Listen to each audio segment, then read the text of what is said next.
Let's say you believe that there are infinity of everything, and in that infinity, there's an infinity of all your versions as you perceive yourself, right?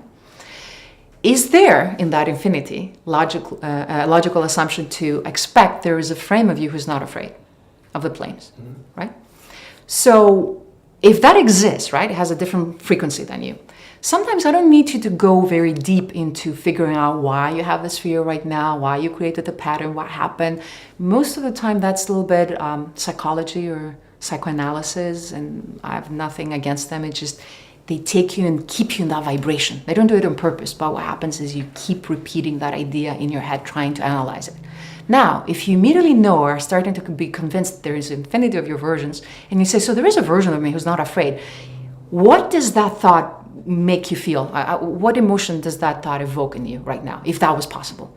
If there was a version of you that's not afraid and you could actually go and visit it right now, how would you feel if you could be that? Relief, immediately, right? Now, without you realizing, just by feeling relief to a thought, you actually shifted a frame where if you keep thinking that for the next few days, just reminding yourself that you can go and visit that, version of you, what would happen is the next time you're about to go on the flight, you won't be afraid.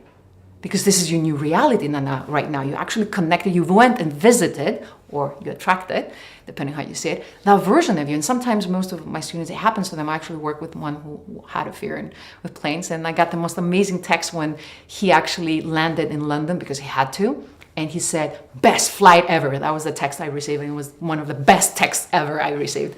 Because we had worked with the idea, well, we don't need to go and dig too much what caused the fear, but we go and visit the frame of yours, the version of you who never, not because that is better or worse than you, but it just so happened in the infinity of the universe, that frame of you, that combination of frames of you, was never afraid of it. So initially, how do you visit it, right? Exactly what you did right now. It wasn't really hard. What you did was you said, oh my God, that thought brings me relief. All you need to do is keep thinking that thought with that idea behind it, that it is a reality, it is a version of you.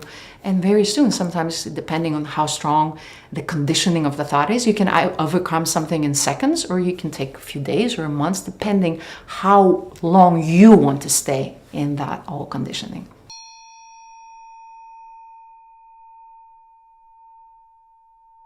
First of all, according to my theory, that cannot happen.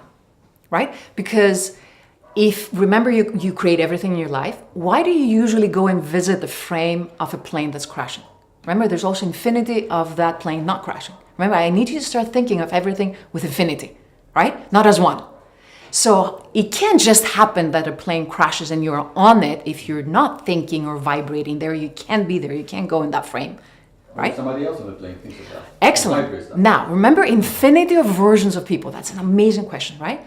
So according to what I just told you guys, I have infinity of me, you have infinity of you, you have infinity of you, you have infinity of you. Now, let's take it from my point of view, because 11-dimensional also that is being explained, how we all can be sharing supposedly the same reality, but each one of us is experiencing their own bubble of reality. So someone would say, it's a very common joke, right? They say, well, what if it's not my time, but it's the pilot's, right? Remember, we have that saying, I think, as a joke, at least in Greece. So what happens is, the pilot has infinite versions of him. One of his versions is the one who is supposed to die in that crash, right? That frame exists. Now you say, well, it has nothing to do with me if that frame... No, but why are you visiting the frame of the pilot that's supposed to die? Because there are infinite versions of him who are not supposed to die. So when you're on the plane crashing, you have everything to do with it. It's not just happening to you. You just went and visited that version. Do you understand?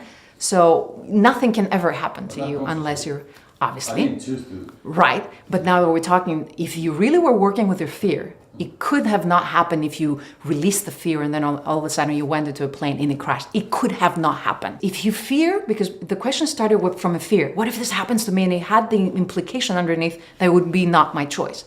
If you're really on the plane while it's falling down and you have that conscious feeling, oh, I don't want to die, trust me, you were supposed to die in that moment, and that there's infinity of your frames who never died. You're supposed to experience that. And if we truly start feeling that way, we won't be afraid of anything. And when you're not afraid of anything, then you might not experience how it is to be afraid of that. It's almost like a paradox. Like when you're ready to experience it, you might not, but at the same time you're experiencing it because that exists and you are all of them. Now we're getting to the essence of it.